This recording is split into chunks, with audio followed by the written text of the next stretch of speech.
നേർവീതി പ്രഭാഷണ പരമ്പരയിലേക്ക് ഏവർക്കും സ്വാഗതം. സുവിശേഷകൻ കുഞ്ഞുമോൻ തോട്ടപ്പള്ളി ഇപ്പോൾ നിങ്ങളുമായി ദൈവവചനം പങ്കുവയ്ക്കുന്നു. ശ്രദ്ധിച്ചാലും.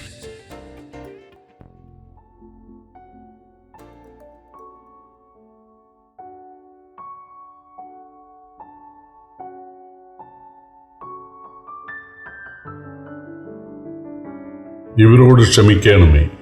ദൈവനാമത്തിന് മഹത്വമുണ്ടാകട്ടെ. ലൂക്കോസിന്റെ സുവിശേഷം 23-ാം അധ്യായത്തിന്റെ 33-34 വാക്യങ്ങൾ ഞാൻ വായിക്കുന്നത് ശ്രദ്ധിച്ചാലും. തലയോടിടം എന്ന സ്ഥലത്ത് എത്തിയപ്പോൾ അവർ അവിടെ അവനെയും ദുഷ്പ്രവൃത്തിക്കാരെയും ഒരുത്തനെ ഇടത്തും ഒരുത്തനെ വലത്തുമായി ക്രൂശിച്ചു. എന്നാൽ യേശു, പിതാവേ, ഇവർ ചെയ്യുന്നത് ഇന്നത് എന്നറിയായിക്കൊണ്ട് ഇവരോട് ക്ഷമിക്കണമേ എന്ന് പറഞ്ഞു. കർത്താവായ യേശുക്രിസ്തുവിനെ കുരിശിക്കാൻ കൊണ്ടുപോകുന്ന ദിവസം 2 കള്ളന്മാരെയും ആ കൂടെ കൊണ്ടുപോകാം എന്ന് നേതാക്കൾക്ക് തോന്നി. അതിൻ്റെ കാരണം യേശു ഗലീലക്കാരനാണ്, വടക്കേ സംസ്ഥാനക്കാരനാണ്. യേശുവിനെ ഇവിടെയുള്ള ആളുകൾക്ക് അത്ര പരിചയമില്ല. എന്നാൽ കവർച്ചക്കാരും കള്ളന്മാരും കൊലപാതകരുമായ ഈ നോട്ടോറിയസ് ക്രിമിനൽസിനെ ആളുകൾക്ക് പരിചയമുണ്ട്. അവർ കുപ്രസിദ്ധരാണ്. അവർ കേവലം കള്ളന്മാരല്ല, കള്ളന്മാരെ കുരിശിച്ച് കൊല്ലാറില്ല, കള്ളന്മാർക്ക് മരണശിക്ഷ നൽകാറില്ല, കുറച്ചയും കൊലപാതകവും ഒക്കെ നടത്തിയ ആളുകളാണ്. അവരെ ജനത്തിനറിയാം. അപ്പോൾ ഇവരെ 3 പേരെ ആണ് ഈ മലയിലേക്ക് കുരിശ് ചുമപ്പിച്ചു കൊണ്ടുപോകുന്നത്. അപ്പോൾ ഇരുവശത്തും നിൽക്കുന്ന ആളുകൾ പറയണം, ഇവര് കൊടും കുറ്റവാളികളാണ്. 2 പേരെ നമുക്ക് പരിചയമുണ്ട്. 3-ാമത്തെ ആള് ദൂരെ എവിടെയോ ഉള്ള ആളാണ്.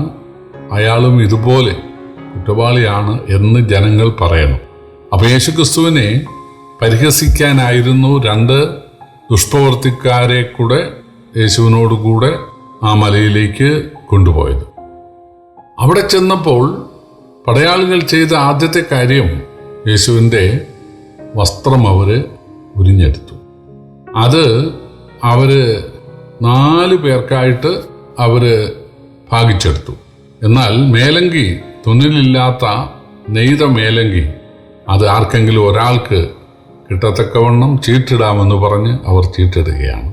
നിങ്ങൾ ഓർക്കണം, യേശുക്രിസ്തുവിനെ ദാരുണമായി അവരടിച്ചിട്ടുണ്ട്. യേശുവിൻ്റെ മുഖം വിരൂപമാക്കിയിട്ടുണ്ട്. കാരണം മുഖത്തുനിന്ന് രോമങ്ങൾ പിഴുതെടുത്തിട്ടുണ്ട്. തലയിൽ മുൾമുടി ചൂടി ആ തലയിൽ അടിച്ചിട്ടുണ്ട്. ആ യേശുവിനെ വിവസ്ത്രനാക്കുകയാണ്. എന്ന് മാത്രമല്ല, അവർക്ക് യേശുവിൻ്റെ ശരീരത്തെക്കാൾ, ജീവനേക്കാൾ അവർ വലുതായിട്ട് കണ്ടത് യേശു ധരിച്ചിരുന്ന വസ്ത്രമാണ്. അത് കീറരുത്, അതിൽ രക്തക്കറ പറ്റരുത്, അത് നമുക്കെടുക്കണം എന്ന് പറഞ്ഞ് അവരതെടുക്കാൻ തയ്യാറാക്കുകയാണ്. വാസ്തവത്തിൽ എത്ര ലജ്ജാകരമായ ഒരു കാര്യമാണത്. ഒരു മനുഷ്യ ജീവൻ, ഒരു നിരപരാധിയുടെ ജീവനോടെ പൊലിയുകയാണ്. അതിൽ അവർക്ക് ആർക്കും കുറ്റബോധമില്ല. എന്ന് മാത്രമല്ല, അവരാ സമയത്ത് ആ ജീവനേക്കാൾ, അല്ലെങ്കിൽ ആ മനുഷ്യൻ അനുഭവിക്കുന്ന വേദനയേക്കാൾ അവർ വലുതായിട്ട് കാണുന്നത് അവൻ ധരിച്ചിരുന്ന വസ്ത്രമാണ്. അതവരെടുക്കാൻ ബന്ധപ്പെടുകയാണ്. അതാണ് അവരാദ്യം ചെയ്തത്. നമുക്കറിയാം, സ്തേഫാനോസിനെ കല്ലെറിഞ്ഞ് കൊല്ലുമ്പോഴും ഇതുപോലൊരു സംഭവമുണ്ട്. സ്തേഫാനോസിനെ കല്ലെറിഞ്ഞവരുടെ വസ്ത്രത്തിൽ ചോര തെറിക്കാതിരിക്കാൻ അവരാദ്യം ആ വസ്ത്രം ഉരിഞ്ഞു മാറ്റിവെച്ചിട്ടാണ് കല്ലെറിഞ്ഞത്. അപ്പോൾ ആ വസ്ത്രമൊക്കെ കാത്തുകൊണ്ടിരുന്നത് ശൗലായിരുന്നു. പിന്നീട് പൗലൂസായി മാറിയ ശൗലാണ് ആ കാര്യം ചെയ്തത് എന്ന് അദ്ദേഹം പിന്നീട് വെളിപ്പെടുത്തിയിട്ടുണ്ട്. അപ്പോൾ ഒരു മനുഷ്യനെ കൊല്ലുമ്പോൾ അവൻ്റെ ജീവനേക്കാൾ വലുതായിട്ട് അവർ കാണുന്നത് തങ്ങളുടെ വസ്ത്രമാണ്.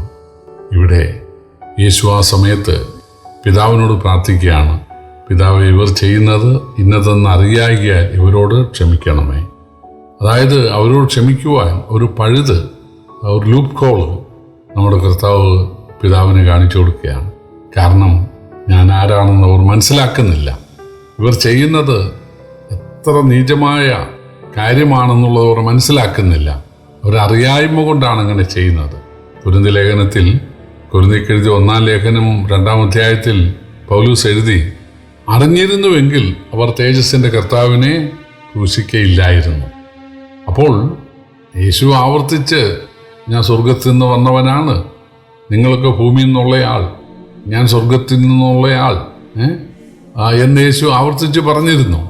ഞാൻ മെശിഹയാണ്, അല്ലെങ്കിൽ ഞാൻ ക്രിസ്തുവാണ്, ഞാൻ യഹൂദന്മാരുടെ രാജാവാണ്, ഞാൻ ദൈവപുത്രനാണ്, ദൈവപുത്രൻ മനുഷ്യപുത്രനായതാണ്, മനുഷ്യനെ രക്ഷിക്കാൻ മറുപടിയായി യാഗമാകാൻ വന്നവനാണ് എന്ന് തുടങ്ങി യേശു താൻ ആരാണെന്നുള്ളത്, ലോകത്തിൻ്റെ വെളിച്ചമാണ് ഞാൻ, ജീവന്റെ അപ്പമാണ് ഞാൻ, വഴിയും സത്യവും ജീവനുമാണ് ഞാൻ, മുന്തിരി വള്ളിയാണ് ഞാൻ, നല്ല ഇടയനാണ് ഞാൻ എന്ന് തുടങ്ങി ദൈവത്തിന് പറയാൻ സാധിക്കുന്ന അതേ അവകാശവാദങ്ങൾ യേശു പറഞ്ഞിട്ടുണ്ട്. അതവർ കേട്ടിട്ടുള്ളത് മാത്രമല്ല, യേശുവിൻ്റെ അത്ഭുതങ്ങളും അനിതര സാധാരണങ്ങളായിരുന്നു.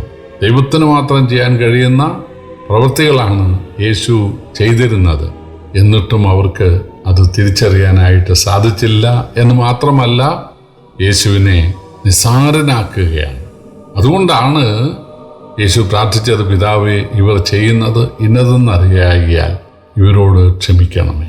പ്രിയപ്പെട്ടവരെ, യേശു ഒരു സാധാരണ മനുഷ്യൻ ആയിരുന്നെങ്കിൽ ഇതുപോലെ സമചിത്തതയോടുകൂടെ പ്രതികരിക്കാൻ അല്ലെങ്കിൽ പ്രാർത്ഥിക്കാൻ കഴിയുമായിരുന്നില്ല. തീർച്ചയായിട്ടും യേശുവിനെ അറിയാമായിരുന്നു, താൻ നരകവും വേദനയും നിന്ദയും പരിഹാസവും അനുഭവിച്ചെങ്കിൽ മാത്രമേ മനുഷ്യവർഗത്തിന് രക്ഷയുണ്ടാകുകയുള്ളൂ. അതുകൊണ്ട് യേശു അത് സന്തോഷത്തോടെ സഹിക്കുകയായിരുന്നു. അതുകൊണ്ടാണ് ഈ ഹീനകൃത്യം ചെയ്ത ആളുകളെ തൻ്റെ വസ്ത്രം ഉരിഞ്ഞെടുത്ത് തന്നെ വിവസ്ത്രനാക്കി ആ വസ്ത്രം അവർ സ്വന്തമാക്കി കൊണ്ടുപോകാൻ അവർ ശ്രമിച്ച ആ ഹീനകൃത്യത്തിന് അവരോട് കഠിനമായി ഇടപെടരുത്, അവരോട് ക്ഷമിക്കണം എന്ന് യേശു പ്രാർത്ഥിക്കുകയാണ്.